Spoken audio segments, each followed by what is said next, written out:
All right, gang. Should we get into this Stuttering John stuff? Because it has been a wild day in the Dabbleverse. Yes. In Vegas, you want to start in Vegas? Yeah, let's start in Vegas. Because I was hesitant to even talk about Stuttering John this week because I was like, I'm sure so many people have covered this to death. But he was having a meltdown of such epic proportions. Me and Casey were talking about it earlier in the week. I thought Casey had a pretty good theory that Carl poo-pooed the other night, but we'll get to that in a bit because it's been preempted. It's been usurped by John's latest antics. So if you didn't see overnight, John was Right, in and that's Vegas what I yesterday. wanted to check up on. I'm a little confused about this story. I don't follow it too closely, but I am pretty sure I'm up to date here. So he was going to Hackamania as a Patrick Melton event that's taking place in Vegas, and John was invited, and he said, "I will be going to Vegas." And then Yep. people called him out, and he said, "I'm not Hackamania. I'll just be going to." So did he not make it to the event, but he still decided the next week? Is that what I'm seeing? John lives his life by like a Stephen Wright joke. It's open 24 hours, but not in a row. He's like, I'm going to Vegas. I didn't say when I was going to Vegas. He's a child. he's a baby. It's like, John, not only I was going to say you intimated that you were going to Hackamania. He said straight up, he called it Hunchbackamania. He said, I'm going to be there. I'm going to see Rocco Burrow. But it's great because I was listening to our boy Cardiff Electric this morning, and he said, John can do all the complaining he wants. He is now the only person that has gone to someone's home and tried to fight them. And he's also put a bounty on Cardiff Electric. So he's the only person going to a lot of these extremes. As much as he complains about everyone else and talks about all the lines people crossed. So I was watching John in Vegas yesterday, live stream from his hotel. And he keeps saying, I'm going to Patrick Melton's house. Now, I don't know if you want to call this credit, but for lack of a better word, credit to John. I thought he wasn't actually going to go. I thought there's going to be another thing where he just gets drunk and gambles all night, which I'm sure he did. And then says, you really believe that? You believed I was going to, oh, you're all lose. I am the puppet master of the Dabbleverse. And we would all go, we didn't believe you, John. And he would ignore that. But sure enough, he did go. So, hats off to John. Good what for an him. achievement. Yeah, good for him. So let's start there. Let's see him in all his glory outside the home of Patrick Melton.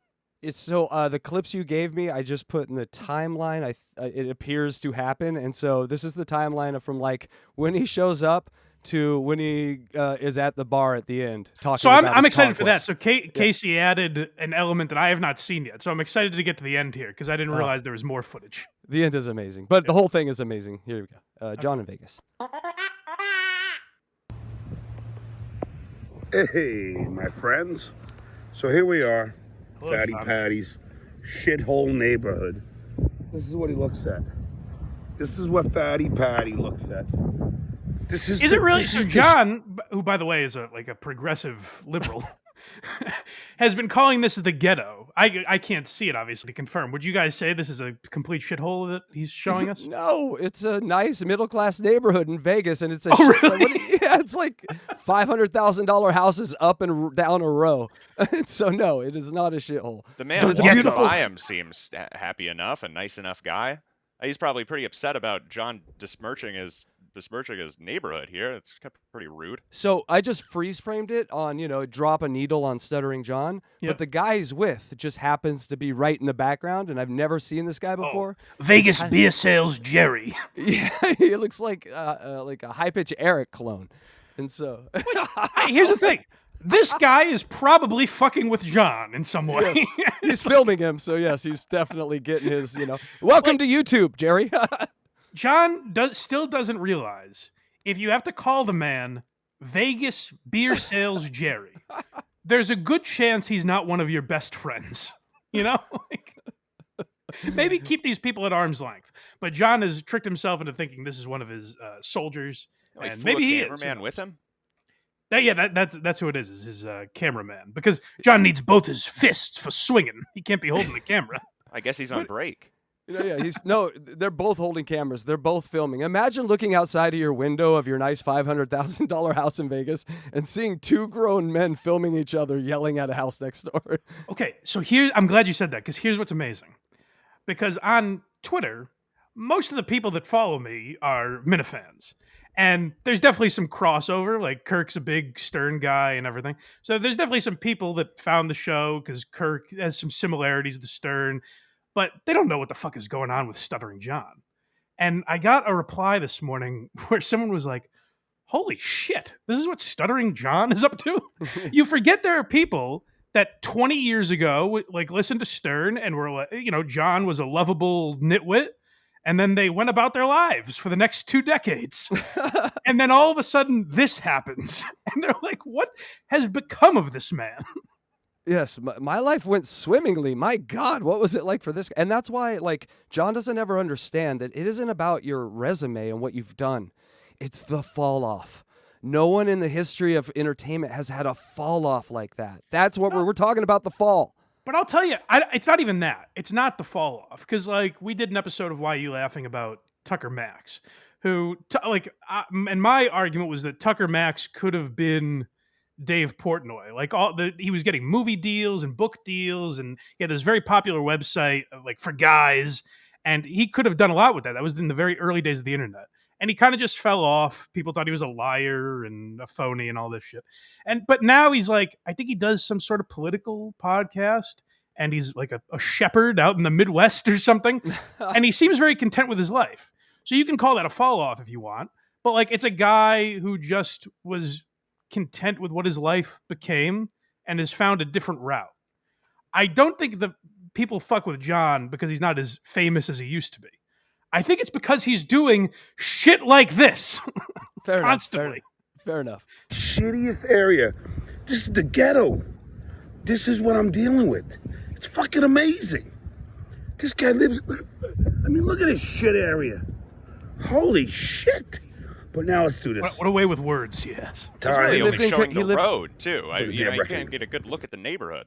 Yeah, I've seen Canoga Park. I've seen the neighborhood where John lives. I live in L.A. This is 5 times the neighborhood that neighborhood is. He wants to move to this neighborhood right now. That's like in his eye. John, by the way, this is one day after dragging blood and shit-stained mattresses and couches out to his front yard of his 500-square-foot shithole.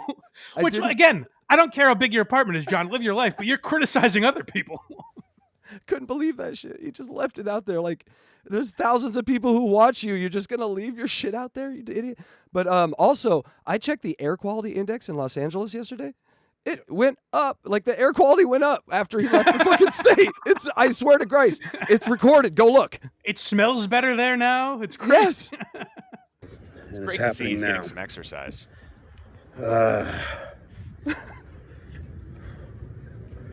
This fucking guy. See if he comes out. Sprinting there? Why is he winded? Who thinks he's gonna come outside? There was a couple steps. I don't. But then again, who knows? Maybe he'll grow a set of balls. We'll see. Now he picks up. I never understood this when you sent it to me. He picks up something and is just holding it in the air towards the house, like it's like 80s an 80s movie. The stereo. stereo. Yeah. Oh, there you go. Yeah, it's a boombox, right? Yeah, John Cusacking it.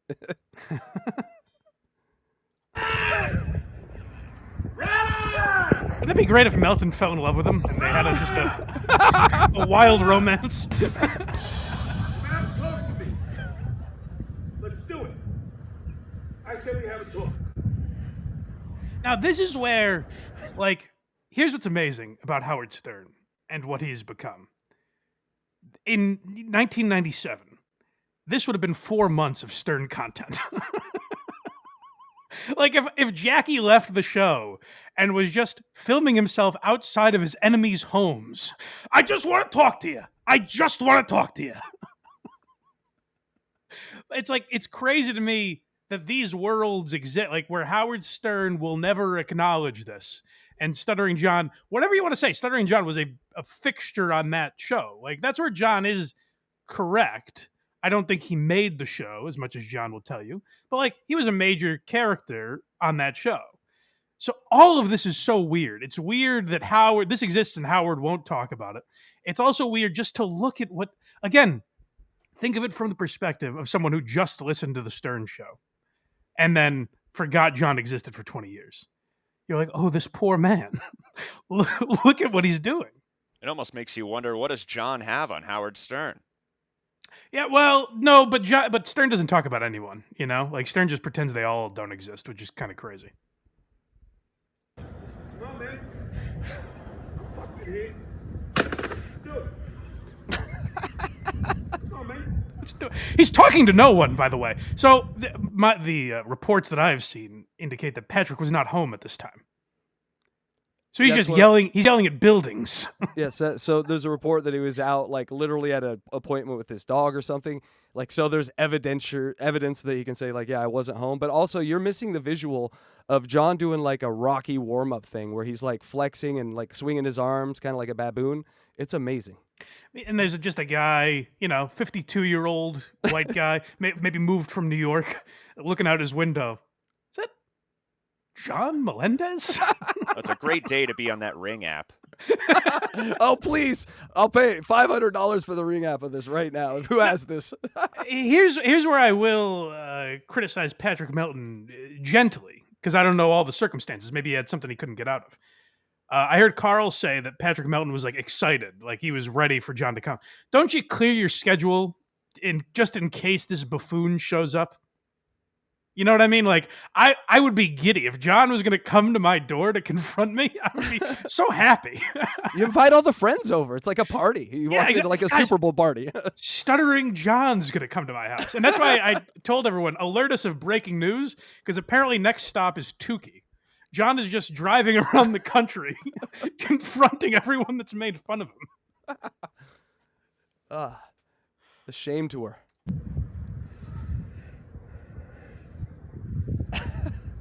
Just as suspected. All going according to plan. Well, Vegas beer. Looks like This is a friend of his.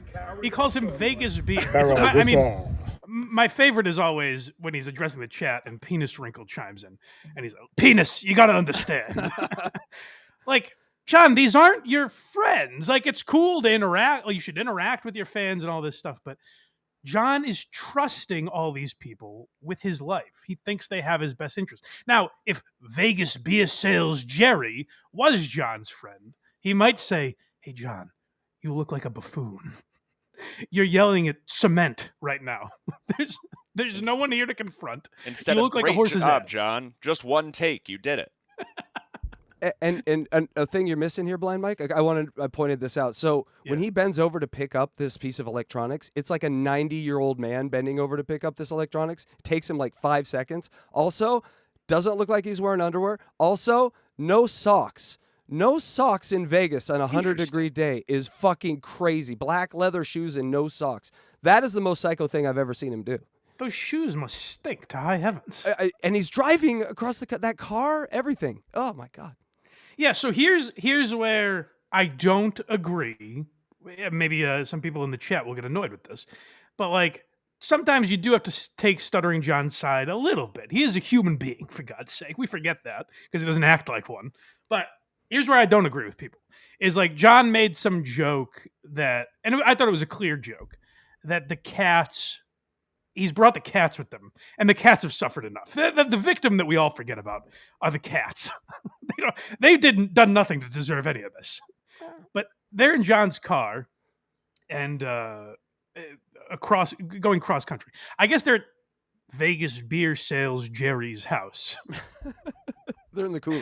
That's where you want to bring your pets. Vegas Beer Sales Jerry he's a great man who's known for his work in cattery. So that's where you bring your pets when you go to Vegas. But John made a joke like, oh, the cats are in the car. It's only 80 degrees. He's kind of like, I know you guys are going to be obsessed with this, so fuck you. People started calling the hotel and doing a wellness check on John. And while that is funny, like, I do see the humor in it. I don't think John or anyone deserves, like, you should be able to go to a hotel and not have people constantly call and fuck with you. You shouldn't have to rip the phone cord out of the wall just because you're staying in a hotel. But I would say to people, like, don't do that. Don't fuck with the guy's real life.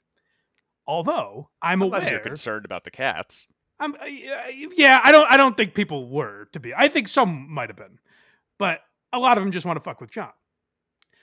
What I would say to John is, I'm also an adult that knows just because I said that, because Mike Geary says, hey, don't fuck with John, it doesn't mean people are going to listen to me. So you probably shouldn't brag about the hotel you're staying at constantly. Tell people where you're going to be at all times. Leave the logo of the hotel behind you in videos you make.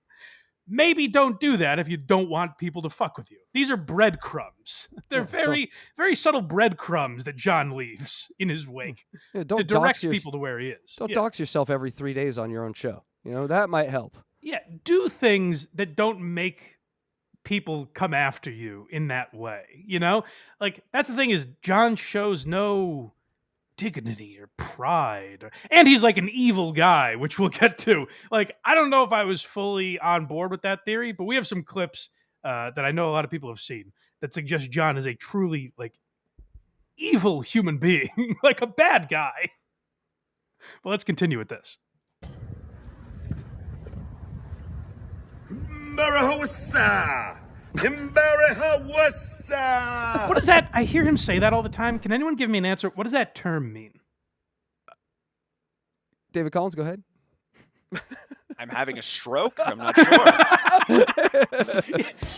He says that all the time, and I'm like, is it from a movie? I don't know. He says, you're a wussy, you're a barahawussa. I guess it means wuss. This must be way too common in so many neighborhoods, though. I'm not sure how out of place this is. It really is an epidemic happening around the country. And that's why I wanted to shine a light on it, David, is I'm sure people can relate. Like, the amount of times a former radio stunt boy is outside your door screaming at full volume for a man to come out there and fight him. Well, maybe not the radio portion, of course, but I'm a big fan of body cam footage, and I think that, you know, you might see him pretty soon on one of these clips based on this type of behavior.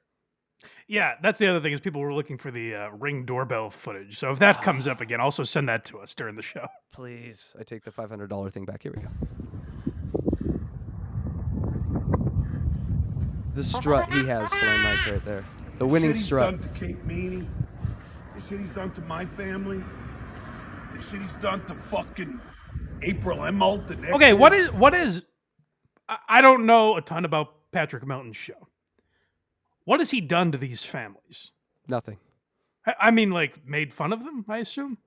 People are scared of the internet, Mike, and it really comes to show sometimes. And then Patrick always makes the point, why are you scared of the internet? It can't hurt you. And that's sort of where we're at right now. Yeah, like I've seen clips of Patrick Melton that I don't necessarily agree with, and I would say I wouldn't say those things on my show, maybe, you know? But we disagree. Like, philosophically, we don't share the same beliefs on what you should or shouldn't say. To me, that's fine. Patrick can call me a loser, a barahawussa, or whatever that means, if he wants.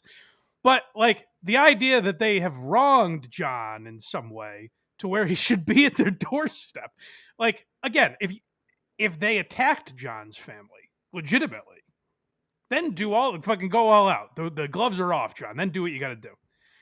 But if the example you use, and I swear to Christ, John, if you please stop using this as the example. It's been 5 years. If you say, what did they do? And then play the clip of Carl calling your kids losers. I'll blow my fucking brains out if I hear it again, John. We get it. He was in a satirical way, yes. He was being satirical. You said, like, you made up this thing that they made fun of your kids. So Carl said your kids all sound like losers. What Patrick has done, I have no idea. He probably went further than Carl did. To me, again, they're just words. And I don't think John's kids should be fucked with at all. Like, at all. I'm not kidding. I'm not exaggerating in that or anything. I don't think you should mention John's kids in any way. They're not public figures. They don't want to be a part of this. I don't give a fuck. That's my opinion that you shouldn't do that. But if John says over and over again, don't you dare mention my kids. I swear to God, I'm going to go crazy if you fuck with my kids. What do you think they're going to do, John? Like, really, as an adult, what do you think these maniacs are going to do? You know? It's like the South Park. Remember the South Park episode where they like blow up the internet and restart it, and then the first comment is you're gay. It's like that's what the internet is. I don't know what you expect. What you're expect. I get John Melendez is going to raise the bar on Reddit and Twitter. I don't know what you think you're going to get out of this. Sorry. I'd just like to say, you know, based on all accounts, happy Father's Day, of course, to John, but I think his kids sound like real winners. I agree. I mean, one of them got into Harvard, right? Like, I think they're doing great. They're graduating, I've heard. Yeah. John's kids seem to be living tremendous lives. I could talk about these kids all day. Right? Yes, right. In that way, like that's the only thing I have to say about John's kids is against all odds, they seem to be living like productive and fascinating, like good lives for society, lives that I could never achieve. I couldn't get into Harvard, you know? Okay. So good for John's kids. Now, meanwhile, on Father's Day, we are playing a clip from 12 hours ago where their father is doing this. Aaron and Melton, this guy's a piece of fucking shit. Come the fuck out, you fat fuck. Dad, are we going to see you on Father's Day? Fuck out. I'm fucking pissed. John, what do you think your Fucking kids... guy. You're doing all this for your kids. You've told me that over and over again. You've told all of us. This is all for your kids. Hey, you don't mind if they fuck with you, right, Johnny? Just don't fuck with your kids. On Father's Day, what do you think these kids would prefer? To see dear old dad, or that he fight for their name on the streets of Vegas? That he yet again drag them into this for no reason and scream like a homeless person. Like, this is legitimately... These are the actions. I've been to Vegas, and these are things you would see on Fremont Street from hobos, bums, like this. And then you'd go, that's crazy. Oh, wait a second.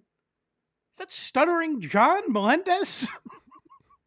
And with no human interaction, he's by himself, gotten himself so worked up. That's a great point, David. That this is... He's going to say, like, this is all Carl and Shuli and Patrick Melton's fault. None of them are there. You're at Patrick Melton's house and he's not even there.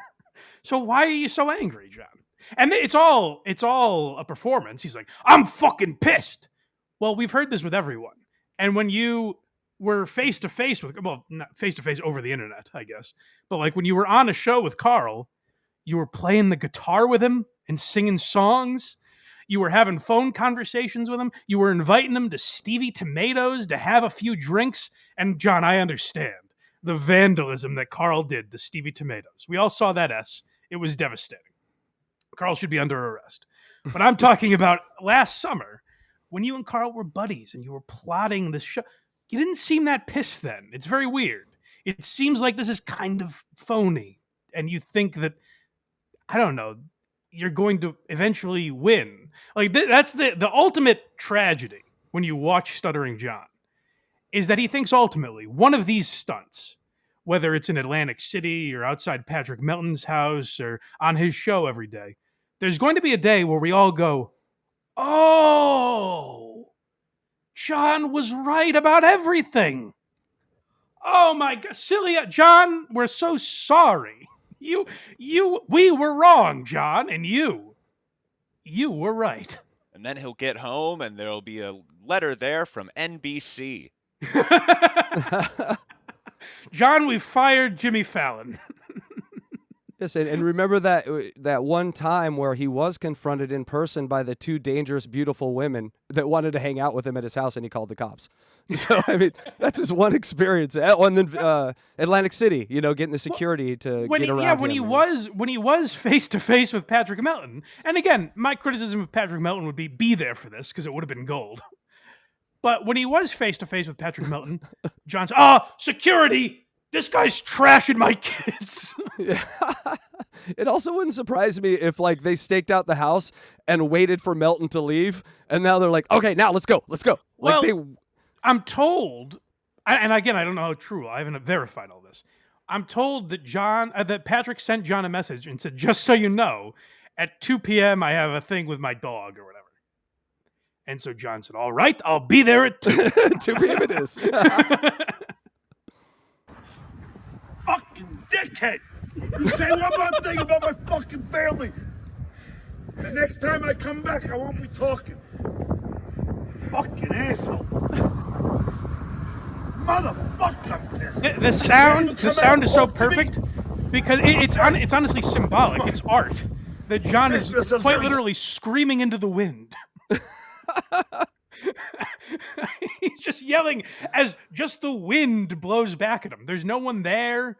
He's not talking to anybody. He's just yelling about this myth that he's created of everyone attacking his kids. And again, even if people are just making jokes about John's kids being trans or whatever people say, I actually don't think that's right. And I'm not fucking around.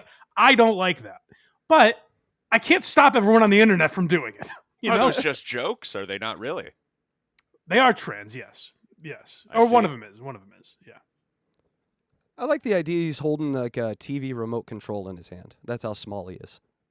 He's a tiny little guy, dude. That's the other thing you're not seeing, Blind Mike. He's 3 feet tall. Well, in John's mind, it's the remote from Click, where he's gonna change everything. Can't even come out and talk to me, a pussy. Coward! Didn't do it. Come on, Jerry. Pick up my stick and bandana and let's move on. Yes. He's a cartoon hobo. Let's get on the train. Screaming at the wind. Off to Colorado to find Tukey. So, Blind Mike, here is the things you haven't seen. This is him drunk at the bar after his conquest. A little hard to hear because I took the music out, but you'll hear. Hey, Fatty Patty, I'll make you a dip. Let me know if you're there now. I'll come right by you. Yeah, John, this seems like the state that you want to fight this guy in. Oh, fuck it. You let me know you're home. I'll go back. We now know what Cocktail John sounds like. We've heard Beer John forever, but this is Cocktail John. Harry will take me. But this time you have to come out. All you have to do, you know how to email me. Everyone knows my phone number. How every great fight starts. Email me the details. You're going to be there. I shall come. Time to pay the piper. Kiki, yeah. I'm glad he stuck to his catchphrase. Always. Patty. Went by your house. You weren't there. You tried to set up some false alibi. Oh, you're at the house at 2 o'clock. So I waited. See, and I'll tell you, this is why I think Patrick Melton should have canceled whatever plan, because he gave John this out. You know what I mean? Now John gets to say, oh, you're afraid of me. But it's this endless cycle. And I'm aware. I feel like I always have to preface John talk. I know that months back, I said we were done talking John. I said, there's no way. I said, it's going to fizzle out. There's no way in 7 months he's making a fool out of himself still. Eventually, the clock will run out. I was very wrong. And time and again, John never ceases to, because he thinks he's going to get this answer eventually. There's going to be a day where we all see it his way. And really, the best analogy, if you want to know why I bailed immediately and went right back to talking John, is because it's fascinating to me. It's like, let's say the four of us were walking down the street one day, and we see Craig, our good buddy Craig, and he's in a fight with a man on a park bench. And the guy on the park bench is saying, boy. like, he's like, hey, you know, you're a pedophile. And Craig's like, no, I'm not. And they get into a back and forth. We would stick around for a while and be like, I'm curious how this all plays out. But then, you know, Craig keeps saying the same 4 or 5 things, and it's clear this guy on the bench really knows how to fuck with Craig. So we're like, all right, you know, I'm going to head home for a little bit. And then you walk back by the bench the next day, and they're still going at it. And a crowd is formed now, and they're all on the guy on the bench's side. I'm like, this is fascinating. I got to see. But then again, eventually you get sick of it. Then, I don't know, 6 years later, you walk back by that same park bench, and you're like, they're still doing this? I gotta pull up a chair and watch this. It's crazy. It's hard to get away from, man. I got away. It's the same argument that I thought I would get tired of, and yet I just don't for some reason. It's fucking Godfather 3, man. It pulls you right back in no matter Yeah. what. David, do you feel as the same way? Are you as entranced by If we're following this analogy, you know, we really have to look at that guy on the bench too and say, you know, you can walk away also. That's definitely true. And that's what's so interesting is like, you know, Carl and Shuli are just like, and I understand, they're like, this guy keeps fucking talking about us. You know, like now it makes the content really interesting because it's them versus John. Before it was just, look at this buffoon talking to Richard Ojeda. Now it's him talking about them. And everyone has to correct the lies that are told. Like, put it this way, you can fault, you know, Carl or Shuli for still talking about it. But if John goes on tomorrow and is like, I challenge you, Blind Mike, to an IQ test, I'd be like, God damn it, he's roped me back in. I gotta go along with it again. We're gonna need a deposit this time. Yeah. Does John do comedy? Oh, he dabbles. Yeah. I wonder if he's on a road trip already. Maybe we could get him. It's so interesting. You know, I feel like I have connections with this new club that's opening up here, and my mind is going wild with what that means and who we might be able to kind of get in with the promise of money. Ooh, John, stop by Iowa. New comedy club. David Collins is opening up. You know you wanna. I will say, jokes aside, if I have advice for John. Great comic. Do everything you say you're going to do, because it would be fast. If you go to Tuki's house and the Quadfather and Carl and Cardiff and you stop by and pay a visit to all these people, it would be interesting to see how it all plays out and if John ever gets the answers he's searching for. I didn't show up to your fat fucking trash house till 6 or 5:50. This is John's life, arguing with ghosts. He's just arguing with people that aren't there. Like, Patrick Melton is not in the room with him. Who's he talking to? Even his cameraman's off the clock now. Weren't there? You weren't. You know why? Because you're a big, fat, hunchback douchebag. Marijuana. There it is. I don't know what that means. You fat fuck. Don't ever think you have any credibility. You just damn embarrassed yourself. You had what a great sentence coming from this mouth. That word specifically said drunken is nice. I like Fuck it, you have a credibility. 7-head guy, cup your house, but you couldn't come out of the door? Why? What happened? Seriously, tell me what happened. Have some dignity. He's entertaining as fuck. I have to admit it. He's entertaining. I'll tell you what happened. You're a big, cowardly, fat pussy. That's Well, John two of those things you can't call John. There's no doubt about that. Yeah, I mean, give credit. John went to confront, and that, like, again, I don't know Patrick Melton's reasons. He should have been there to confront, just because you're giving John that clear win. And maybe Patrick would just say, I don't really give a fuck if John thinks he won. But, like, it does give John the ability in his mind. Now, see, here's where I'm falling into it, too. I think like we're gonna teach John a lesson. Here's where we're all in common. John and everyone watching John. John thinks he's gonna convince everybody that he's right. We all think, the people that super chat John and watch John and talk about John like I'm doing, we all think that one day John is eventually going to go, oh, good point. I see why I shouldn't have done that. And that's just never going to happen. So we're all victims of this same, Charlie Brown kicking the football thing. We're like, one day things are going to change. It is fair to say that this is the worst intervention that's ever been done. Yeah. It's the Always Sunny intervention. We brought our guns out and cans of wine, and we're like, John, we're gonna fix you. Hey, Blind Mike, we have a few super chats we should get through here before we get into anything else, just so we don't let them back up. Don't like this first one, but go ahead, DJ Electrify. Read these for us. Misfit spent a whole $2 on saying Hack Ride is Stevie Lou with AI. Is that right? Boo. I don't think Stevie Lee knows how to use animes, but maybe. All right. Next one up, DJ Electrify.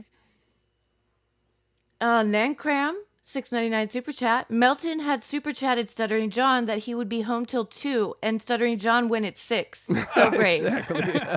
2:01 then. Make sure there's 4 hours difference. I don't want him coming home on accident. All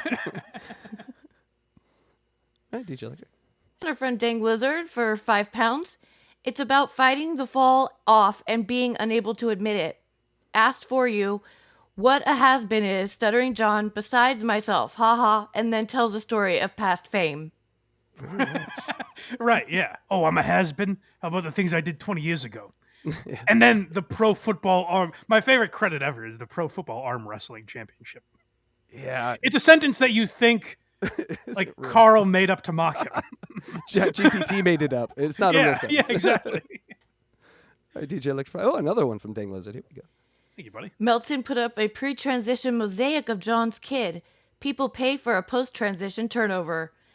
Many insults, but Stuttering John was angrier over Kate Meany insults. Oh, he's been white knighting for Kate Meany. And that's the thing, like if Melton is doing shit with like his kids' pictures or whatever, I don't particularly like that, But John is the one putting them, and like the things people are commenting on about his kids are like articles that were written about them, So in that way, they were public figures. They're all adults now. Like, I don't know what you really want out of this, John. I don't like it either, but I don't know what you think screaming into the wind is going to do. Yeah, not to which video you want to go to now, Blind Mike? You want to go to the quad? Yeah, video? So let's go to the stuff from Tuesday. This was a movie. Like what we just saw is the intro to the film where John is crawling out of a swamp. He's covered in shit and blood and his own vomit. He looks at the camera and says, "You might be wondering how I got here."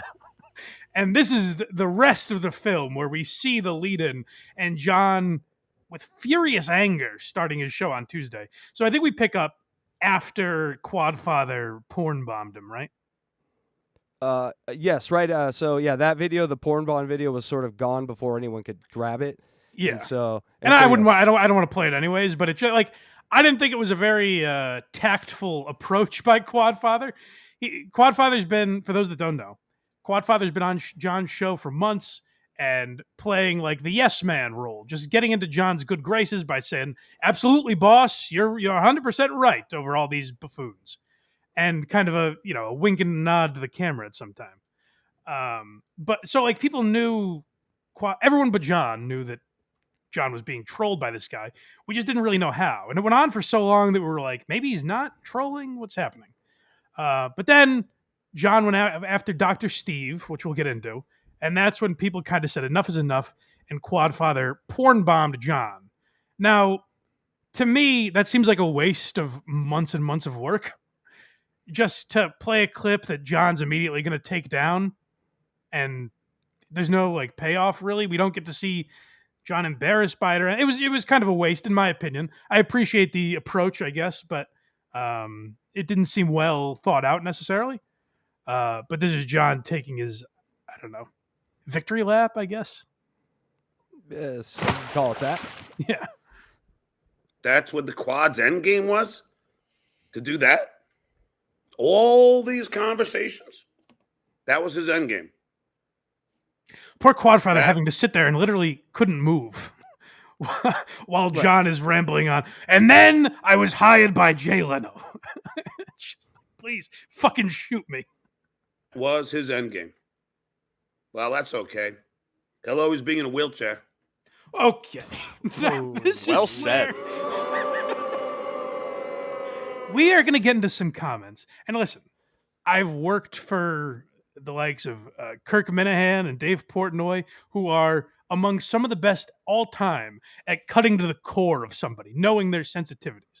I've listened to a lot of Howard Stern and Opie and Anthony. These guys are legends at getting to what might hurt someone. I've never heard anyone do what we're about to hear John do, which to me is just, and the reason the guys I just listed are great at that is because there's a charm and a likability to them. And they know when to pull that out. They know when to attack someone and know, as vicious as I am, my audience understands where I'm coming from to an extent. Like they might get that it's hyperbole, that they're fucking around, or that they're just very angry and they don't necessarily mean every syllable, but they're just getting venom out. There's a charm to what they do. There's a quick wit. There's a humor that people relate to. John has none of that, as he's about to display here. Maybe you put Zero. porn on my screen, but I can make glasses with my fingers. Heyo. That's right. I win. I win. There's a news story right now about it's a horrible story about a woman that like has mental issues that attacked a little kid in a mall or in a store, and then she went to court and smiled at the camera because she did something so horrendously evil. That's that smile that John just made. He said something so horrendously evil, then smiled after. There's some psychology to that right there. And this, again, I can't reiterate this enough. This is a woke, supposedly, progressive liberal who has gone after people for naughty words being on their Discord and Reddit pages. Like he has gone after Carl and said, this man is responsible for the bad words that people say on his Discord. Not the words that Carl says, the words that other people say. John says he's responsible for all these, bad thoughts that people have put onto the internet. John is saying and smiling while he says, I'm glad you're in a fucking wheelchair. He's woke before he gets too much of that snooze juice in him. Snooze juice. This one's called Roast. Okay, let's hear John's really going after him. His end game was to do that. All of this time. That's his end game. Can I point out he's wearing the same shirt that he was wearing in front of Patrick Melton's house?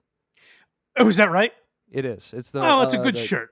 New York You wanna Fire get his- Department shirt. Same shirt. Maybe his closet is like Doug Funny's, where it's just all that shirt. Maybe he does buy 2 of every shirt. Jesus Christ.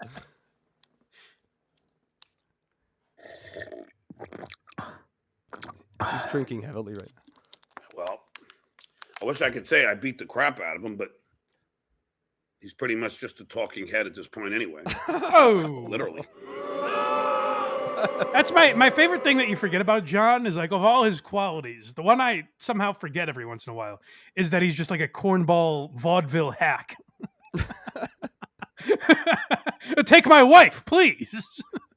Yes, his stand-up is very 1930s up in like Bridgeport, Vermont or someplace, It's Yeah, he's like copying, I guess because he worked around Jackie Martling for all those years. Like it's all that level of comedy. It's 2 Jews walking to a bar type stuff. I was expecting him to reference the Zoltar machine. This one's called Threats. Okay, this is John. John gets so nasty in this episode. It's wild to watch. And here's the interesting thing: we're gonna get back to John talking about the Quadfather, who, if you guys didn't surmise from his nickname, is a quadriplegic. I thought I sent Casey this episode immediately because I was like, John's going to come to his senses. We want these clips. But surely the next day, John would be like, I didn't say any of those things about Quadfather. He has stuck to, he's still making these crippled jokes days later. I'm a survivor. I win. What a winner. I'm a fighter. I win. Not a shaver, though. Can't shave. Quad, you will always be in a fucking wheelchair Good Lord. because you're an idiot. Now, hold on. As a fellow disabled person, I think that's how it works. I have to assume, and I don't know Quadfather. Maybe he's a real dumb guy. I have to assume Quadfather's not every day just sitting in a chair, looking down at his legs like, "Durr, I don't know how to get up." I'm Even just a Stephen doofus. Hawking used a wheelchair. Hey, good point. That's a good point. Yeah, there are smart people in wheelchairs, John. The disabled, we have our flaws like anyone else. But it's not that I can't see because I'm lazy or I choose not to. It's just God has struck me down in that way. Oh, Quadfather, you nitwit. You can't get up out of your chair. And by the way, this guy, again, for people that don't know and audio listeners and everything, the Quadfather, the guy that sneakily, duped John into thinking he was a guy that aligned with his beliefs. Quadfather is an out and proud boy. Like he's a guy that has done a bunch of stuff on the internet that are the complete antithesis of John's beliefs. And John thinks anyone that votes for Trump, is a moron and should be exiled from the country. And yet he had a Proud Boy on every day and was chatting it up and laughing with him, all because Quadfather was like, "You the man, John. You're the best." So it shows you how deep these morals of John's run. I would have loved to meet up with John before this, and maybe we could work on some jokes just so he doesn't embarrass himself. How about I'm gonna get you a book? How about goose stepping for idiots? Come on, get up, you moron! There's a little of both. Dumb piece of shit.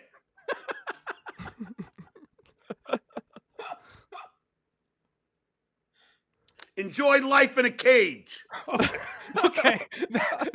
This to me is maybe the meanest comment I've ever heard. He's saying to a man that can't move, that God has struck down, and he can't move his arms or legs. He says, "Enjoy life in a cage." This is monstrous. It's something a Batman villain would say. Yes. Yes. This is the type of hate that you see in a movie, and you're like, well, surely no one would say this is a little extreme, Well, to be fair, his only friend has betrayed him after 8 months of working at it. That's true, David. That is true. But again, here's the thing about morals and values that John doesn't quite understand. That if you say that it's wrong to use, bad words and it's wrong to joke about things on the internet, you have kind of recused yourself from saying to a quadriplegic, "Enjoy life in a cage, you idiot." You know what I mean? Like, if I think comedians like John should be able to make whatever jokes they want and everything. But if you're someone who has been battling for 6 years, trying to get jokes about him abolished from the internet, maybe you shouldn't say, "Hey, you're too stupid to move." I hope we get the ring footage of the Quadfather's father outside of John's apartment. That's my kid! Imagine like a 10-year-old stuttering John if he actually, had the stutter thing going on, and some guy came up to him and goes, "You're gonna be locked in a cage the rest of your life." Like, retard! He'd be very offended by that. Drinking some water again. He loves this water, man. He's gotta hydrate. Enjoy life in your fucking wheelchair prison. And don't worry. You're right, Casey. If you wrote that line for the Joker, Christopher Nolan would have been like, "Well, that's too much, obviously." Bane, I mean, he has a backstory where he's nice. He can't do this. But don't worry. You don't cross the Duke. Everybody knows that. Who? John, for 6 years, people have been doing nothing but crossing you. I just learned the Duke thing yesterday, so I guess I can't cross this thing that just I learned existed. Okay. Yeah, I don't know how official any of these rankings are, by the way. I don't know if John was knighted or not. I'd have to look into that. He's not even a king in his own universe. He made himself like sixth of the Lord. I'm the Lord of this land and not on my own land. What? You don't do that to the assistant manager of the Dabbleverse. You're the fucking jester in your own kingdom, my friend. You don't think? You think your life is not going to change now? Okay, now that's a bit of a John, what could you do to this man? As you so eloquently put it, he is confined to a wheelchair for the rest of his days. Was John promising him legs before he was doing his show? I'm taking the legs away. Taking the legs away, John. Yeah, Quad, you could be the next Oscar Pistorius with my help, I'm telling you. Wait for it. Wait for it. That's also a new thing he's saying. Wait for it, which is really kind of a smart branding thing because you just always do and it never happens. It's like, yeah, John just don't wait genius. for it t-shirts. We're all, because that's what we're all doing. We're all waiting for it. I'm like 3.5 years in now waiting for it. It's still never John, happened. the man is confined to a wheelchair. What are you going to do? Are you going to fight him? Like, what are you going to do? He's got to electrify that cage. This poor bastard, he has to have someone come over and change his fucking diapers every day. Like, what are you going to do to him, John? Don't talk about John like that. Hey, All right, this one's called Where Were You? Why do you? Oh, this why is, people have been quoting this already. This is, I mean, we all remember. You know, if you're old enough, I'm sure you remember where you were when Kennedy was shot. Even I was pretty young, but I remember where I was on 9/11. You might remember where you were when the lockdowns happened. All these big things. And of course, you know, John getting one of his gigs canceled. These 4 things. What Americans remember. You're attacking Dr. Steve. That guy took part in attacking me. What? John wasn't sure if this guy went after his family or not. So he just simplified it. My me. Which, that's a great... What makes that clip so great is it really summarizes what John has become. Because that's the truest thing he's ever said. You went after my most precious gift, me. The one thing that I hold near and dear. If he just said mine afterwards, he could have solved it. He said, "No, I'm just quoting the Beatles." Right. Well, so let me, again, for anyone that doesn't know, explain the Dr. Steve thing real quick. Dr. Steve used to go on Opie and Anthony and Howard Stern too, I think. And he's Dabbleverse adjacent, and he went to Hackamania and this stuff. I've never heard him specifically make fun of John. I think what John's angry about, and this is why I texted Carl during this episode and said, did I miss something with like Dr. Steve and Cardiff Electric? And it seems John just picks and chooses when he's angry at someone. Because I guess like a year and a half ago, Dr. Steve wore a Dabbleverse t-shirt to DabbleCon. And that's now why John is at war with him in 2024, I guess. Well, it's like wearing an "It's Okay to Be White" shirt at a pride parade. Yeah, sure. You never forget it, I suppose. He took part in goofing on my family, Dr. Steve. He didn't. That's just a lie. Straight up lie. Like, there's no evidence. I've looked everywhere for evidence for that because I was going to find the evidence, and no. No, it just didn't happen. Like, Dr. Steve, by all accounts, is a pretty nice guy. I've never actually seen universal support for someone like this in this universe, ever. Right. Like, people that war are on the same side with this guy, you know? Right. So don't you tell me, Clay Dabbler, what I'm allowed to do. Don't you tell me who I'm allowed to be friends with. Don't you tell me, Jessica Flatcat, who I'm allowed to be friends with. Well, John. Don't you... Hold on, John. I don't know if you were trying to be friends with Dr. Steve. You said, what's this man's last name? I want his medical license revoked. I don't think they were telling you who to be friends with. I think they were telling you who not to be violent enemies with. That's an interesting strategy. Like, murder. If you're on trial for murder, don't tell me who I can't murder. It's just take the opposite. go back a little bit, just because my favorite part is the names he's yelling at. These are his good friends. These are the people in his corner, and he's like, "Don't you dare! I know we're close, but you can't. You don't come after the Duke." Family, Dr. Steve. So don't you tell me, Clay Dabbler, what I'm allowed to do. Don't you tell me who I'm allowed to be friends with. Don't you tell me, Jessica Flatcat, who I'm allowed to be friends with. Please Don't you tell me, Sunflower Dragon, who I'm allowed to be friends with. And I gotta say, that's who I'm most upset with, is Sunflower Dragon. As I really expected better out of Sunflower Dragon, and she continues to disappoint me. Boy, Flippy Dippy, will you stop being so mean in the chat? This is absurd. John's hemorrhoids! Don't you dare tell me who to be friends with. All of a sudden, John's at Burning Man. He's just Dragon Lily. Stop it. No. Don't work that way. Where were you guys? Meanwhile, John has told a bunch of people who to be friends with. He's told Vinnie Paulino and Stevie Lou and all these people that John has had on his show. He's like, you're not allowed. If we're going to be friends, you can't be friends with these other people. So as far as I can tell, Clay Dabbler was blocked because Vinny the lawyer modded him on his channel. Like, Clay Dabbler didn't do anything. Vinny modded him on the channel, and John's like, I'm done with you. So John, listen to what Casey just said. Take a step back and listen to that sentence and think, is this something at age 60 that I should be a part of? Well, he's got to put down the stereo and walk away from Patrick Melton's to answer you, Mike. So what was the stereo thing? I have no idea. Is there a Say Anything tie-in? Why the stereo? He's got to have a little mystery to everything he does. I love it. He's a showman. Yeah, that's true. He didn't even turn it on, did he? No. He slammed it on the ground, whatever it is.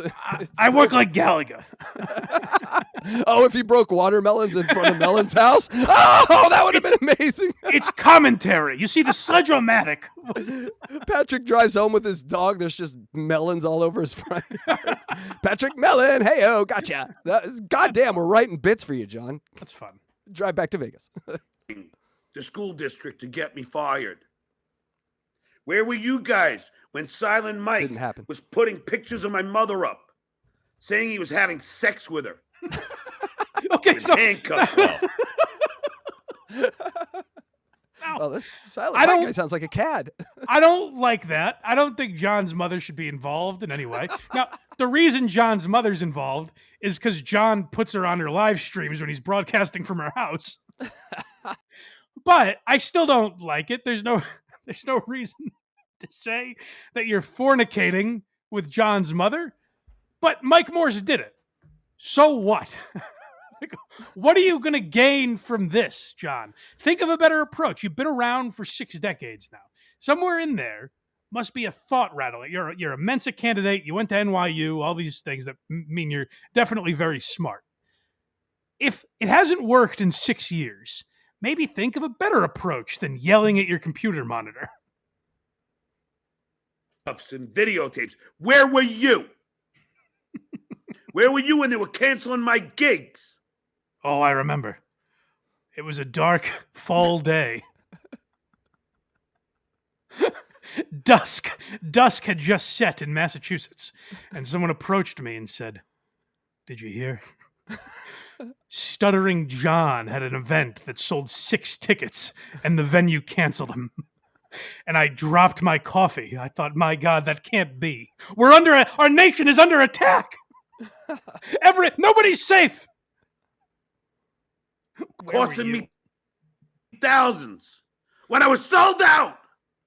Yeah, that's what happens all the time, is sold out gigs are canceled because a guy called a venue and said, hey, I might be mean to a lady if you book Stuttering John. They couldn't find a new venue? Yeah, right. There was no one that would take a risk on these, thousands of tickets that were sold. Where were you, Flat Cat? Where were you when all this was going on? Did you come to my defense? Where were you, Dirty Deeds? Did you come to my defense? Dirty Deeds. Well, then why are you coming to Dr. Stevens' defense now? Why are you coming to Clay Dabble's defense now? I have an answer. They like him more than you, John? I don't know. Why are you friends with this person and not me? This is like, why are you picking me last on the teams? But honestly, here's the thing: is like John will look at it as friendships. It's saying because none of these people know. I mean, they might have met him, but these aren't like friends of Dr. Steve's or friends of John. They're fans of their content on the internet. So this is like me every week getting on and yelling, "Why are you a fan of Joe Rogan and not me? Why do you like Alex Cooper and not me? How dare you, dang lizard!" I like it. Can you do that every show, please? I might. I'll incorporate it. A couple minutes of that and booyah. Cha-ching. Where were you when it was all going on against me? All right, this one's called You Enjoyed It. Oh, you sat there and lapped it up. John's going to tell us where we were. My brother was harassed. Oh, God. This is when I texted you that I noticed some things, but this is when it started. Okay. We'll get into My that. friends were harassed. Oh, no. My pubs. No! John, you Say just said it ain't that. so, John. Not the Pickwick. Pubs plural, by the way. Oh, God. What Stevie Tomatoes had to endure. I like that John's like, all right, they're not empathizing with the kid angle. But have your pubs ever been under attack? Maybe they'll sympathize for Moe from The Simpsons, getting calls from Bart all the time. My pubs. Places I go. My gym. Listen to the order John is put. Like, you're supposed to build to a reveal where you're like, holy shit, they went after them. He's like, my brother, my mother. And I swear to Christ, I thought he was going kids next. But a mind like John, he always zigs when you think he's going to zag.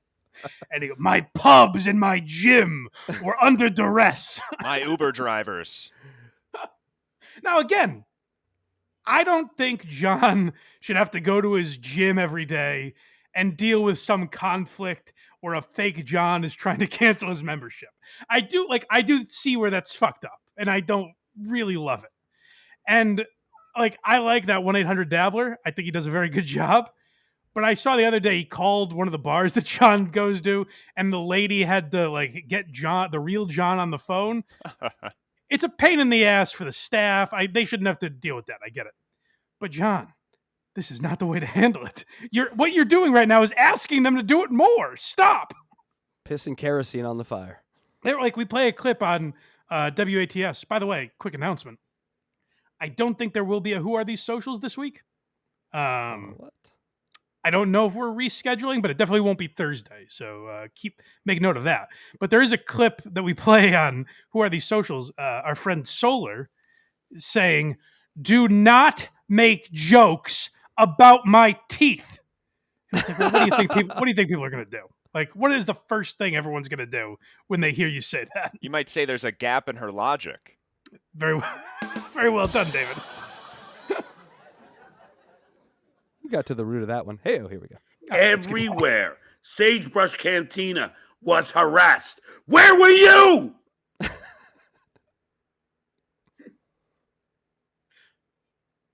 Where was I, John? I don't remember. Where were you? Flat Cat? Where were you, Clay Dabbler? Where were you, Sunflower Dragon? John, they were living their lives. It was meaningless to them. They were with their kids or their families or their friends or their co-workers or maybe just alone, minding their business. That's where they were. Where were you, Vermilion Mask? Where were you? You know what? We've had a lot of fun at John's expense. I'm a little annoyed at Vermilion Mask as well. I thought these other people, it's like they're kind of innocent victims here. Vermilion Mask knew exactly what he was doing. Oh, we thought we knew you, Vermilion Mask. It's sad to watch. When this was going on. For 3 fucking years, you let it go on.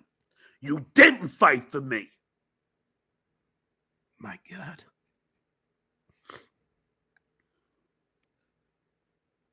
You let my family get harassed. Oh dear. My A man mother- crying because Quadfather abandoned him. Now, Casey, you said you might have noticed something about his attitude around this time.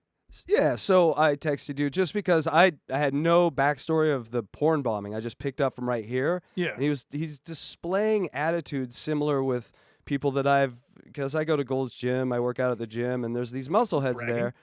Yeah, well, we got to keep healthy when we're old. That's what happens. Sure. You get old, you got to keep healthy. But so there's these guys there. They're called trainers, and they really, really push on you sort of products. A lot of them good, some of them not so good. Yeah. And where's John been lately? He's been at the gym. Probably did a training session. Like, hey, real quick, I need to get in some real shape because I need to go fight people in Vegas and all over the country doing a fighting tour. I said that on WATS the other night, and Carl laughed at me and poo-pooed it. I don't think that's crazy. I think that's exactly where John's mind would go. So I don't know if it's happening, but right, it might he's displaying the characteristics of someone that might have extra testosterone, is what I will say. That's all. Yeah, and I have no idea if he does or not. But the anger that he displays, he goes from crying to pleading to screaming, all at what seems at the drop of a dime. He's turning these different directions. So I don't think that's crazy to think he's on some sort of. There's some reason his emotions are changing. So now the counter to that would be he's kind of always like this to some extent, Right. Well, he's like it's like being double bounced on a trampoline.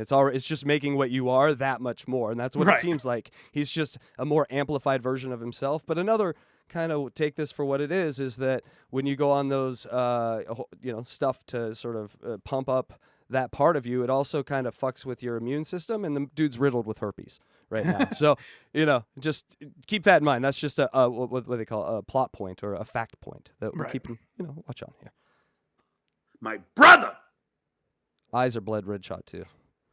You didn't care. And he's training to You be a liked fireman. to watch the entertainment. You liked to watch the bullying of one guy. Oh, you got such gratification from it, didn't you? Relished in it. Vermilion mask. Reveled in it. You enjoyed it.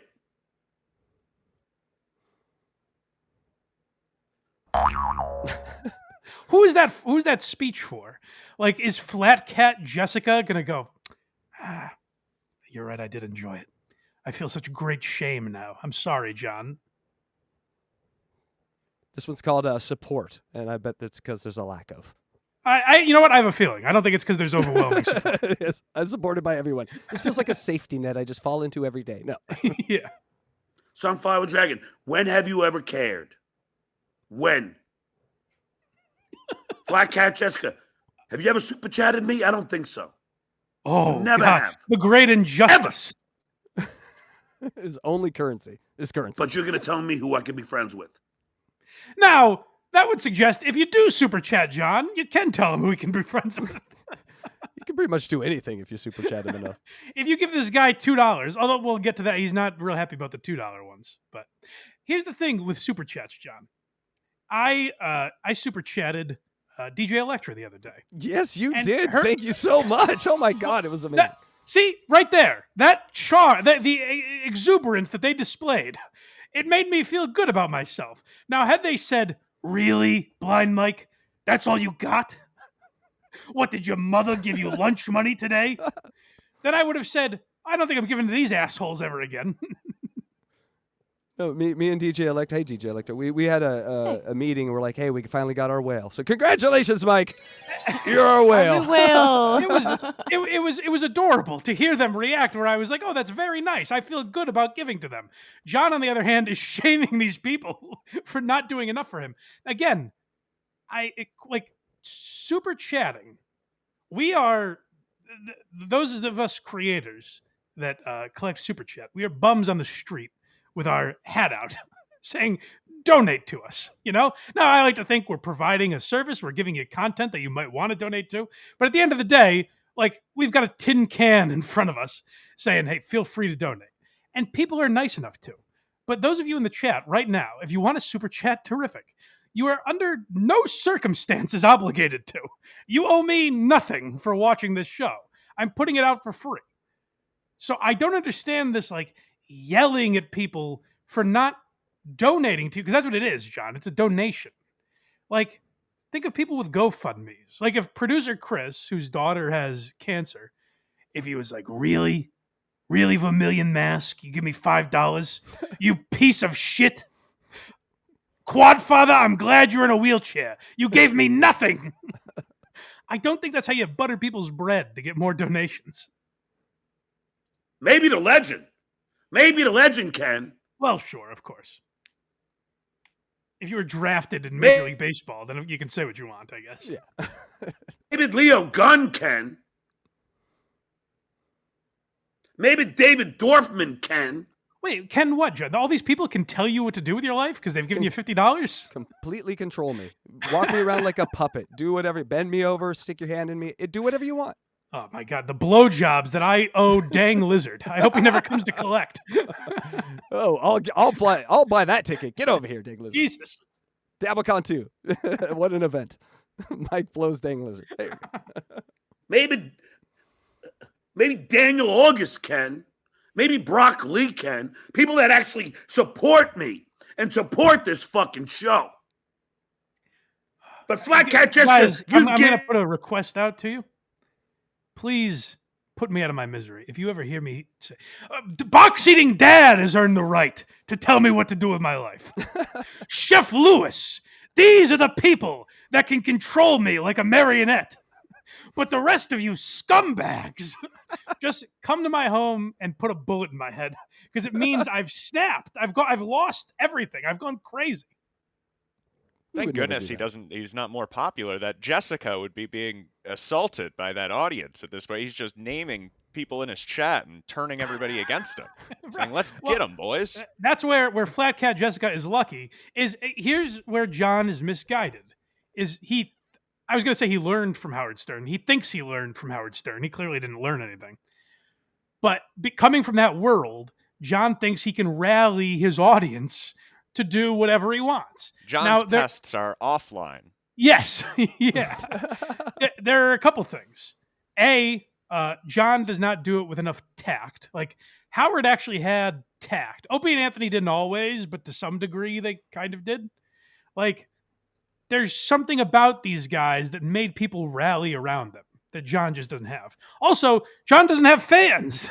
People are all here to laugh at John, and he's not getting that for some reason. And I know you said you didn't agree with it, but I'll go back to the fall again. This was a man that was on the radio for 30 million people, could have made that into anything, did make it into something. Now he's arguing over $2 with Flat Cat on YouTube. That is unprecedented fall. Right. No, absolutely. It's definitely a fall, for sure. But it's a fall, but here's what I do have to say. If John quietly started driving for Uber and substitute teaching, people wouldn't fuck with him. No. People wouldn't be like, hey, loser, what are you earning a living? There might be a couple people, but the people that did that would actually be shamed on the internet.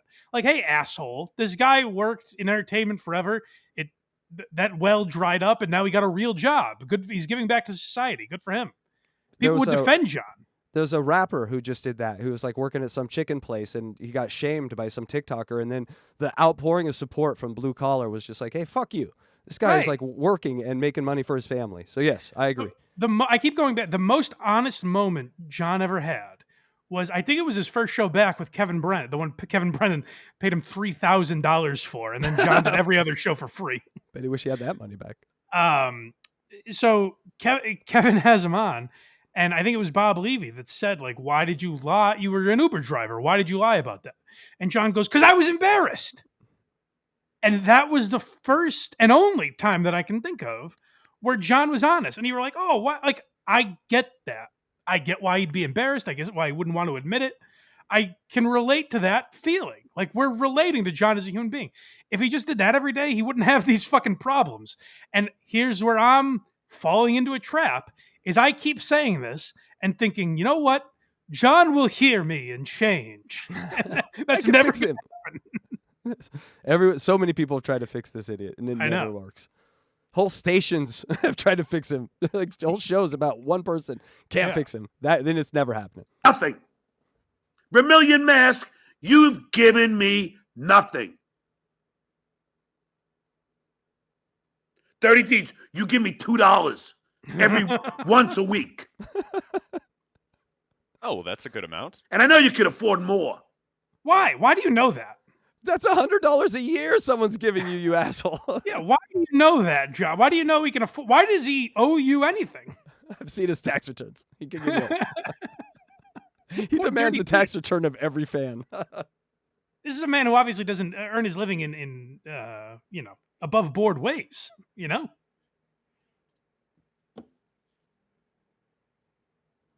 He's just drinking some Red Bull. Come on, John. All right, liberal John.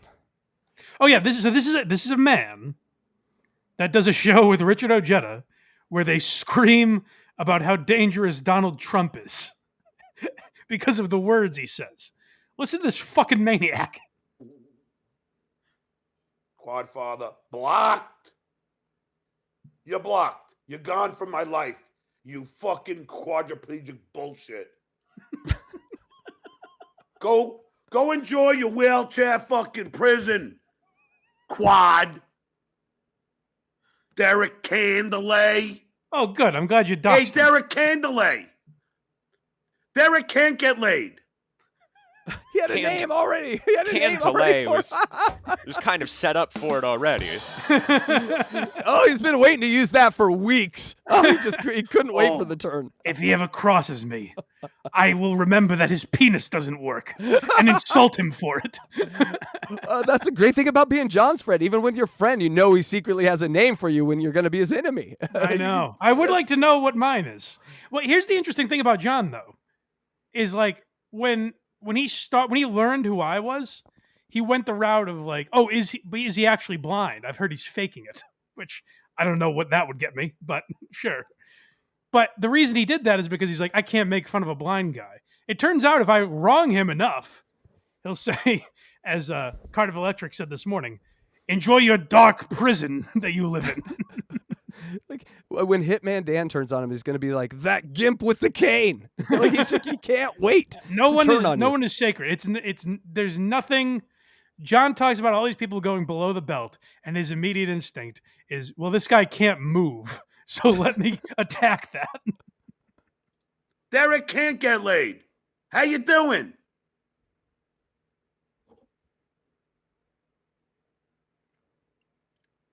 Come on, John. How you doing, Derek? Can't get laid? We heard you. John, he can't Hey, respond John. to You blocked him. you. You've prohibited him from responding. He's off somewhere not getting laid, John. Come on. Derek can't get laid. We got it.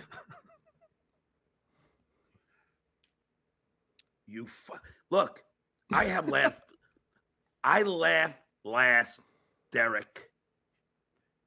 And to You're be ready to clear, roll. this laugh will be about you being in a wheelchair. John will go on. I have no doubt. John will go on again with Richard Ojeda and Brian Karam, and they will all talk about how dangerous it is that Donald Trump talked about a mentally challenged person and went "Durr," and John will talk about that with outrage and say this is a menace that has to be stopped. And then when a person in a wheelchair, and keep in mind, there's pictures of John with quadriplegics as he gives to a charity that supports them. And John will be like, enjoy your prison. Get it? Because you can't move. You should do a commencement announcement with this same speech. So it's some special needs school. You're all in prisons. Hello, graduates. Enjoy your prisons. Grown prison. Stuck in a wheelchair. You can't even pick your fucking nose. I've never heard. I don't think I could think of a meaner comment than yelling at a man. And this is even different than yelling at a paraplegic. You know, at least a paraplegic can put up their dukes. Or chase you and just not be able to punch you. One of the two. This is a guy that moves via straw, and John is roasting him. Nose.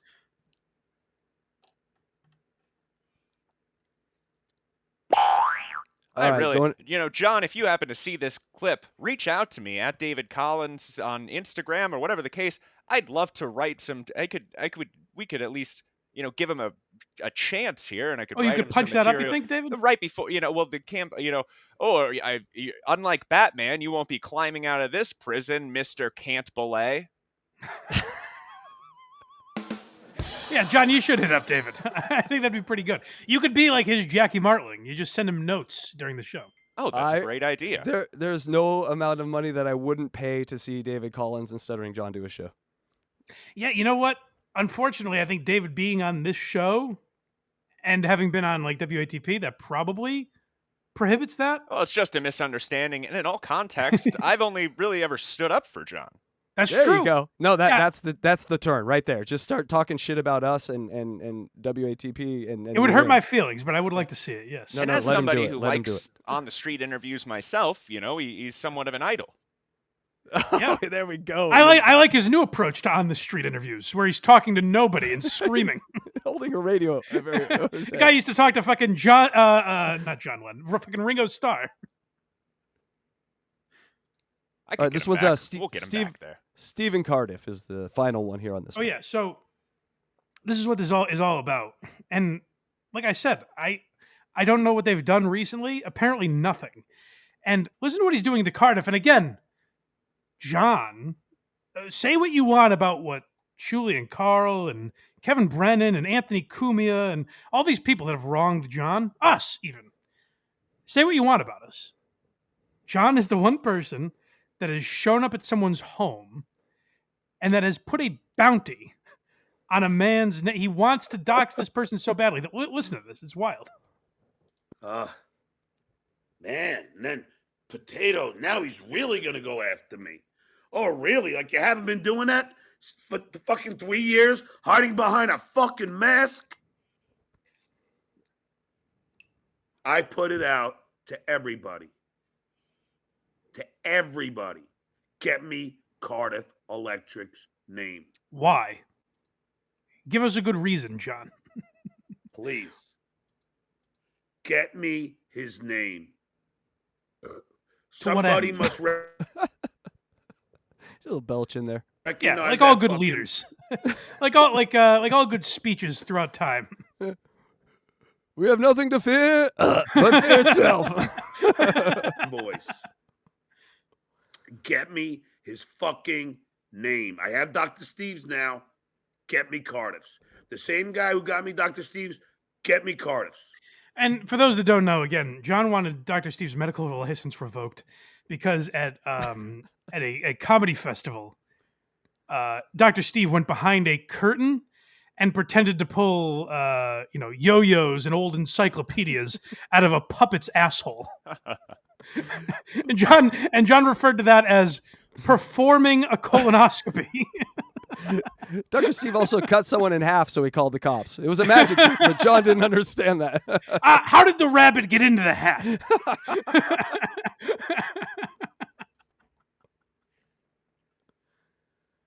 And I will report Dr. Steve to the fucking medical board. He's not allowed to practice medicine out of his state. Practice medicine. Good troll, Dr. Steve. You got it. Now, Tukey, I see that there's fluid pouring out of your rectum. Tukey's a puppet, John. Well, hi, little fluid out of the rectum. What's you have a girl voice. It's hilarious. He is not licensed to do so. He can't be giving prostate exams in Nevada. Tukey doesn't have a prostate. I got news for you. Yeah, a little song here. Dr. Steve checking your prostate in Nevada there. A little tag at the end. Yes. John on a crusade for good. All right, DJ Electrify. I think we got some more super chats up here. Oh, let's hear it. Yeah, let's where are we at? We're at the DJ Electrify, you there? This is gonna be a long one today, by the way, so buckle up, everyone. Strap You want in, me to read folks. again? Oh no. Yeah. All right, here we go. Ready? There. Mm-hmm. Dawn for $5. S said Barry Woosa is a gay slur because Barry is a gay name. It's a homophobic slur. Oh, that makes sense.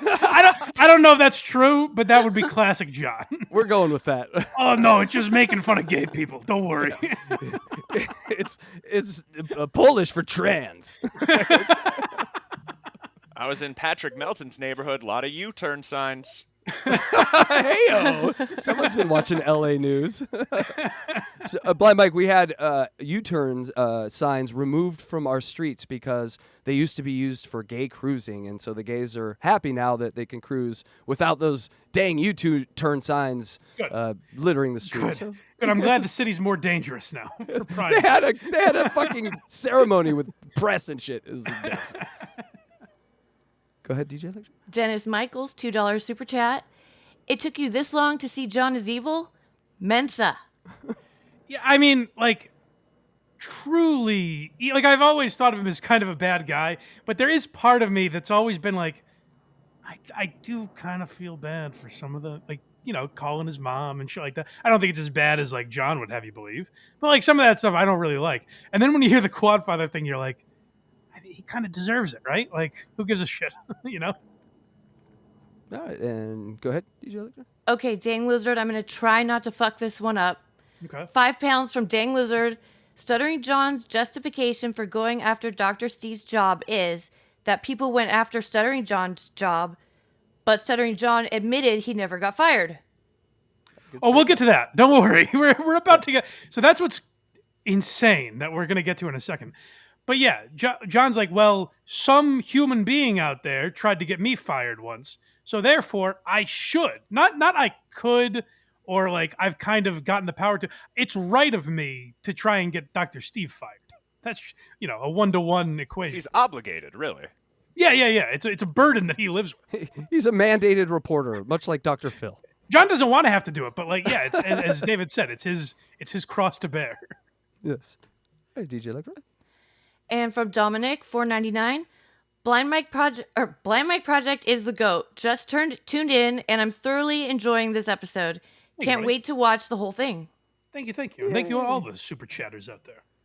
All right. And, there's our man. And I know it's not Peony 5 Wrinkle, it's Penis Wrinkle. Some people say Mike is the blind Howard Stern.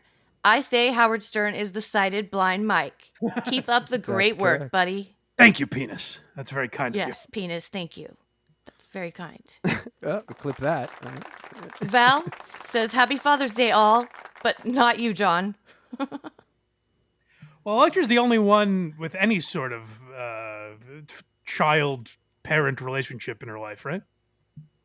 I do century have a of son. man- Actually, I don't know what David's life is like. He could have a father.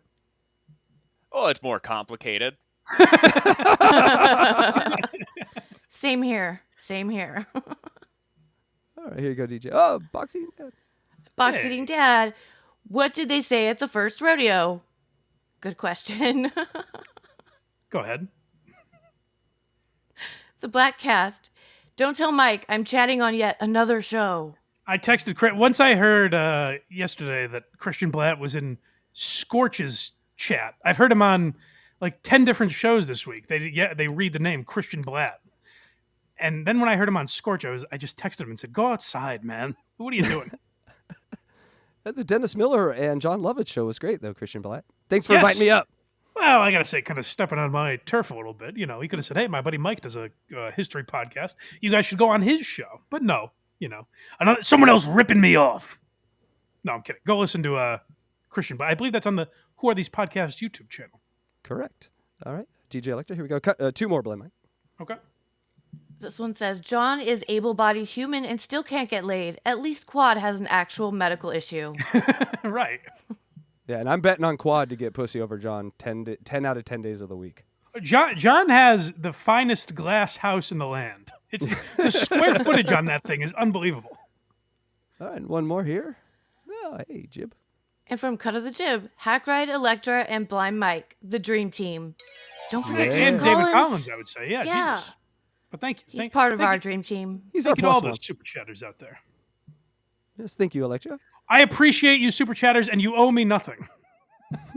No, we really? need- $2? No, we need your tax information and we need your address, please. That's how we do it now. Yeah, so one of the two, I believe Dang Lizard alluded to something we're about to get to. So we have a little more John left. And then, for those of you hanging on, I want to get... Joe Matarese released a special last night. We're going to get to that. Right. Brendan Schaub has been up to it a lot. We have a ton to get to today. So we're almost done with this John stuff. Yep, and let me just bring it in here. Do-do-do. All right, and here we go. think we're getting to his big reveal. We've all been duped by John. And I'll be seeing him tomorrow. Mark my words. Yep. Me and Oh, sorry, this is tough. You want the fired one? I'm sorry, right? Whatever. It doesn't matter. We can get to that now or in a minute. Okay, let's just get through this one, I guess. Vegas Beer Cells Jerry are gonna mosey on Tough guy. down to the shitty town that hunchback resides in. I will Go! say, 'Cause when I sent you this clip, I thought for sure he was not going to run into Patrick, which I guess he didn't ultimately. But I didn't think there was any way he was going to Patrick Melton's house. So I guess good for him for following through. He's a tough guy. I want to Yeah. have a talk with him. Not threatening anything. And by the way, Fatty Patty, if I'm on the street and you pull what you said you were going to do, a gun, I'm not telling you what to do. But if you do that, Yeah. you are in violation.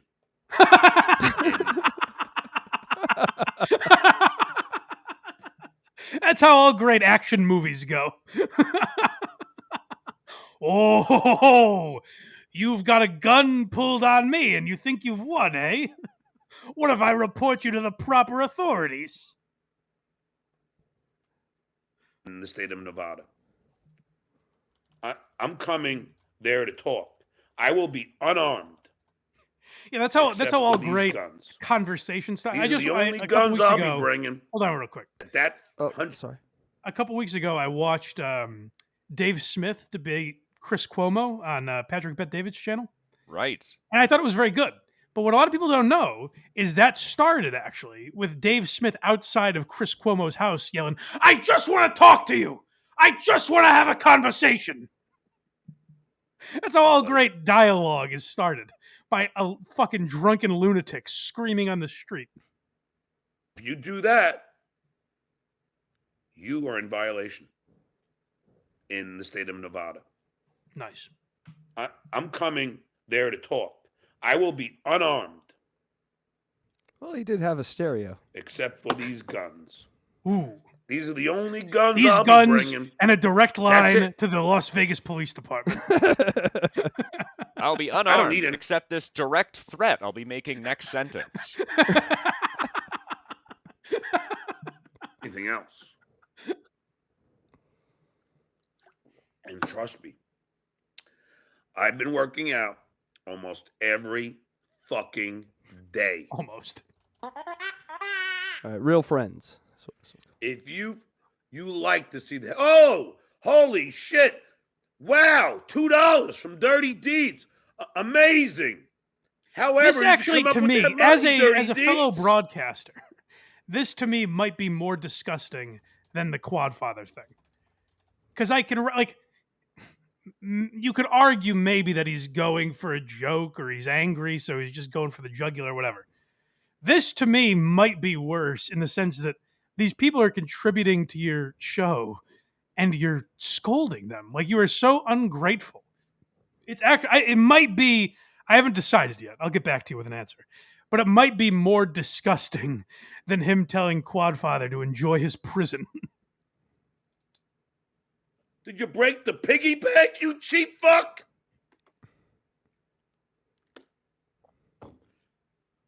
I'm taking Can you this guy out imagine? Can you imagine giving $2 to a homeless guy and him responding like this? Well, I think that's somewhat common. He just did. He just did. to dinner. And what did he give me? 99 cents and $2. That's his big donation. You got John, Leo Gunn. Have you ever Fucking heard you give get me- more flies with honey? He's Like, the does that dick's expression last mean resort. anything? He's the dick's last resort of podcasting. Hey, what are you, a bum? Tenors. You know, and the shit Dabbling Dan is doing behind the scenes is priceless. Priceless. Yeah. And You're only my PI real Dustin friend if you dig up names and addresses of people. I'm going, so I have to go to a bachelor party this weekend. and that's the reason I'm missing who are these socials. And I don't. It's not even that I really want to go, but like they're all going. All my buddies are going to give me like Carl and Shuli's addresses and where their kids go to school. So I figured it was like an opportunity I couldn't pass up. Like these are true friends. What he's doing is priceless. I couldn't fucking afford them because they're fucking working their asses off for me. Yeah, like all good You know friends what? do. It brings a tear to my eye because they're real friends. Yeah. They're real friends. Like the legend. He's a real friend. Yeah. You know what? David Collins is a friend of mine, and if you want evidence of that, you can see that his fingers are bleeding from all the diligent work he's been doing for me. That's how you measure friendship. Well, the way he's emphasizing real, I'm starting to question if these are even real people. You don't think Vegas beer sales Jerry is a real guy? Yes, how many FOIAs have you filed to your best friend, David Collins? That's the question we want to know. David, if you know one thing, people named Jerry are never fake. Well, that's exactly right, and it's very odd how many of them there are. I listen to other shows and people mention Jerry's. I'm like, they're not talking about my Jerry. Right, exactly. It's got to be confusing for you. Even he found his own Jerry. And Dirty D's a real friend, but you're just a cheap fuck, man. Come on. I mean, come on. Step up to the plate, dude. $2. I don't know, Come on. KC. How much money have your friends given you lately? 0. They don't even watch my shit. My no family members. No one watches my shit. David, what about you? How much money have your friends given you in recent memory? Sometimes we give each other gas money, but often we'll just trade. I'll drive next week, and that works just as well. We just trade this $1 $5 bill around me in the community I'm in. I just give it to them. They give it back to me. We give it to someone else. Right? amazing, And the that amount type of of trust builds a good friendship. Exactly. The amount of dinners that I've gone to with buddies where I sit with my hand out and I'm left empty. It makes me question. I mean, look, you give me $2 and I know you and I like you. This guy, I don't even know. He just gave me 50. John, that's how it should be. My patrons should not all be my closest allies. Like, if I look at the list on Patreon, it shouldn't be, okay, mom, dad, brother, sister, best friend. No, they're strangers for the most part. All right, now I have the Ain't Never Fired. Oh, so this is the I need to set this up properly. Yeah. This is the craziest thing that John has ever done, where so if you don't know the backstory, he claimed one of his, you just heard him rant about getting his gigs canceled, which now I wonder if that ever happened, even though he asked where we were when it happened. I don't know, because it might be fictional. Because John, one of his list of grievances that people have done to him is they called and got him fired from the school he works at. And for a year now, he's been back saying, you assholes got me fired. This is what these people have done to me. And this is how he keeps friends like Richard Ojeda and Brian Karam. He's like, Army Major, do you understand? These people have gotten me fired from my teaching gig. And Richard's like, oh my God, these are monsters. Like, Richard doesn't know any better. He's like, these are maniacs. So that's how John gained sympathies, by saying he was fired. Listen to this and tell me if it doesn't make you question everything John has said that's happened to him. And I will prove to you once again how I'm 2 steps ahead of you. Also, keep in mind, before he says this, for months, I've heard Carl, who you would say is probably the leader of the Dabbleverse. Carl has said for months, I don't believe John really lost his teaching gig. And then I've seen people on Reddit and Twitter kind of echo that thought. Like, I don't think something about the time John's doing his show and some of his patterns, like, I think he might be teaching again. Yet he has constructed this in his mind, what he's about to say. I was never fired from school. My God. You guys are such idiots. Why? Because you told us something and we believed it? How stupid are you? I never stopped working at school. My God. So no. Oh, John, that's good. Such good news. No one cost you your job, and you were lying about all the harassment you've received. Yeah. And everyone all knew this because Muttering Jay was the one that sent in the quote unquote text to the school that got him quote unquote fired. And if Muttering Jay actually did that, Stuttering John would have set his house on fire and driven to Muttering Jay's house and set it on fire and not been his friend this whole time. So we all knew that was bullshit. Well, what it means to me more is, oh, you were lying about getting fired from your school. Were your kids ever harassed? Were your gigs ever point. canceled? Was your mom called on Christmas Eve? Did any of this happen? Or are you a puppet master that duped all of us idiots into thinking those things happened? Why would we ever believe anything you say now, John? This is like right now, if I was like, guys, hey, idiots, I see perfectly fine. Great Everyone would prank. be like, oh, so you just lied to us for no reason? You got us, I guess. I told you I was fired, so you would stop trying to get me fired. Smart. But now I'm Ah. done. I'm leaving LA on Friday. Hallelujah. Wow. Today, Finally, I bought- students can learn again. Our state got better air quality. Thank you for leaving, Jay. buy my daughter a car. Tomorrow, I go to my son's graduation. And Friday, I my abandoned them friend again. is coming home. yes. I use the only thing I know how to love, which is money, to buy the affection from a daughter who hates me. Then I go sit at the bleachers a mile away from my son, and then I'm off to go find Sayonara. Patrick Melton. I'm off to stand in a driveway in Vegas. I'm going to yell in the ghetto. By the way, Patrick Melton, very nice house. Congratulations. But John, like, it's Father's Day. Spend time with your fucking family. You know, like, what are you doing? Over. You know what I didn't think of till right now? Can you imagine the crowd at a Vegas casino on Father's Day? Oh my God. What does that look like? And you're walking in, he's playing nickel slots for like 7 hours. He was telling this story on yesterday's show about how he was cracking everybody up. The dealer was laughing. The people at the table were laughing. John, they're probably also degenerates. Right. And they're working on Father's Day. Right. We're moving everything out. To the street. John doesn't have one piece of furniture that he wanted to save. I do love this Hollywood interview couch style that he's chosen to put himself in front of. I don't know. This Of is a- course, I guess you're not aware, Blind Mike. He is on a couch in front of his green screen. You don't see that too often. It makes you feel relaxed, like he's just hanging out talking to us, you know? Yeah, a couch that was covered in chocolate strawberry marks that was left on the side of the road in Canoga Park. Sure. Yeah, as one does. So it's so entertaining to me that you idiots fucking really believed it. This is so mean, fascinating it's because so A, no one believed it. No one. And your joke is that you swore something was true for months, and let's pretend people did believe it. Like the bit was, we took you at your word and empathized with your plight, and we're idiots.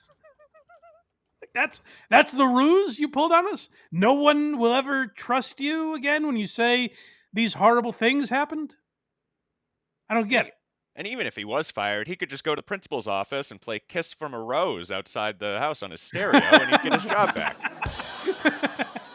Have you seen my boombox routine? It's great for conflict resolution. Yeah, he's got to replace that. The boombox routine is now going to replace the squeegee bit at the end. It's got to.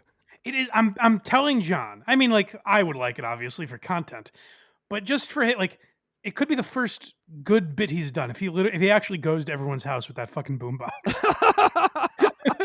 And he plays his stupid his opening song from Stuttering John show. It'd be amazing. I can't wait. I'll walk out to my front yard and go, Johnny, you got me. I didn't think you'd show. Go ahead, beat me up. Fucking obvious. Oh, I just want to go on after Brennan. and you bought it hook, line, and sinker. Nothing happened with me at school. I never got reprimanded. Oh, There was no issue. all right. I guess we can all go home then. Let's stop worrying about this. I guess LA kids were safe after all.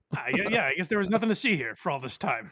I still have my certification, but I'm going to let it expire because I'm done. Wow, what a winner. But it has been a great ride. 5 years teaching, another pension. I don't think that's right. It is 100% not right. CalPERS doesn't kick in for teachers, like not 5, and substitute teachers never. So I don't know what the fuck. And he started teaching, he said, because people got his gigs canceled during the pandemic.